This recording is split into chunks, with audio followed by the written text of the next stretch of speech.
Miller times में एक बार फिर से आप सभी का स्वागत है। बात करेंगे कर्नाटक हिजाब मामले की। कर्नाटक हिजाब प्रतिबंध विवाद में एक बार फिर से नया नाटकीय मोड़ आया है। आपको बता दें कि कर्नाटक हिजाब मामले में जिन दो छात्राओं ने पहले कक्षा के अंदर हिजाब की अनुमति देने के लिए याचिका दायर की थी, आज उन्हें एक बार फिर से कक्षा के अंदर प्रवेश करने से रोक दिया गया है।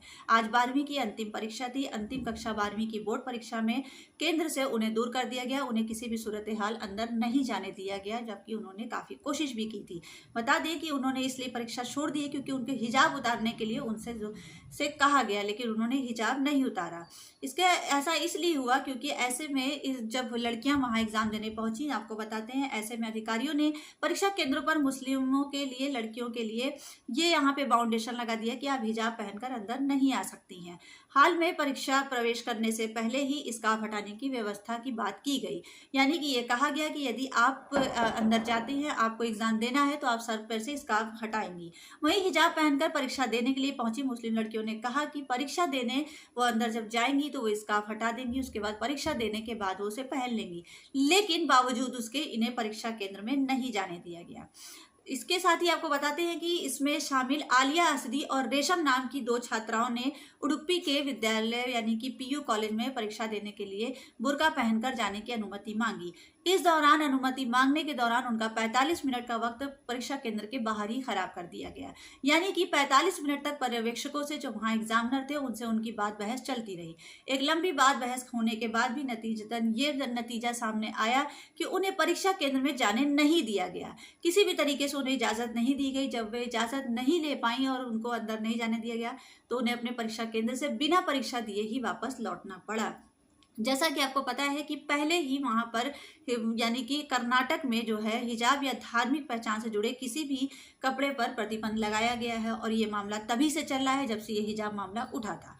इस वक्त का ये अपडेट है कि कर्नाटक में इस टाइम जो है प्री यूनिवर्सिटी बोर्ड यानी कि आज से दूसरी प्री यूनिवर्सिटी परीक्षाएं आयोजित हो रही हैं। शिक्षा विभाग के अनुसार परीक्षा के लिए 6,84,255 छात्रों ने पंजीकरण कराया है। ड्रेस कोड का पालन करने वाले छात्रों के संबंध में कोई अप्रिय घटना न हो, यह सुनिश्चित करने के लिए विभिन्न केंद्रों पर तैनात पुलिसकर्मियों के साथ कड़ी सुरक्षा के बीच राज्य भर में 1076 केंद्रों पर परीक्षा आयोजित की जाएगी।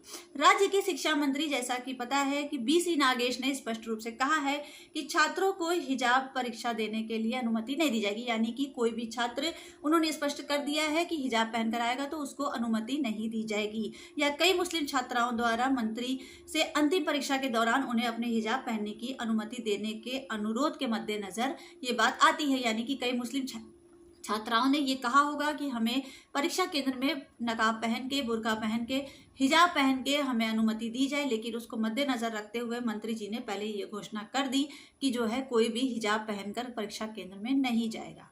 राज्य के हिजाब प्रतिबंध के खिलाफ लड़ाई में सबसे आगे 17 वर्षीय आलिया असदी ने पिछले हफ्ते मुख्यमंत्री बसवराज मुंबई से कहा कि आप सिरे से अपील करते हुए कहा था कि उनके पास अभी भी वक्त है, वो हमारे भविष्य के बारे में रोक सकते हैं, हमारे भविष्य को बर्बाद होने से रोक सकते हैं, और वो चाहें तो इस तरह की अपील आलिया असदी ने किया था, लेकिन अभी तक उसका कोई फायदा नहीं हुआ। आज उन्हें उनकी अंतिम परीक्षा छोड़नी पड़ी।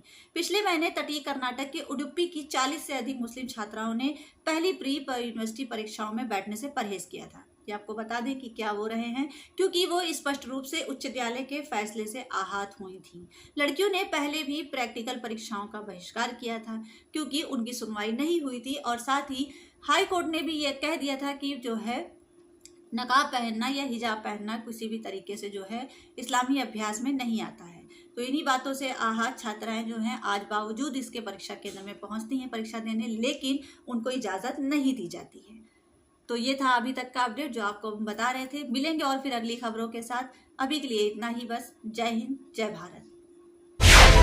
मिलर टाइम्स को आपकी जरूरत है, हमारी आप माली मदद करें।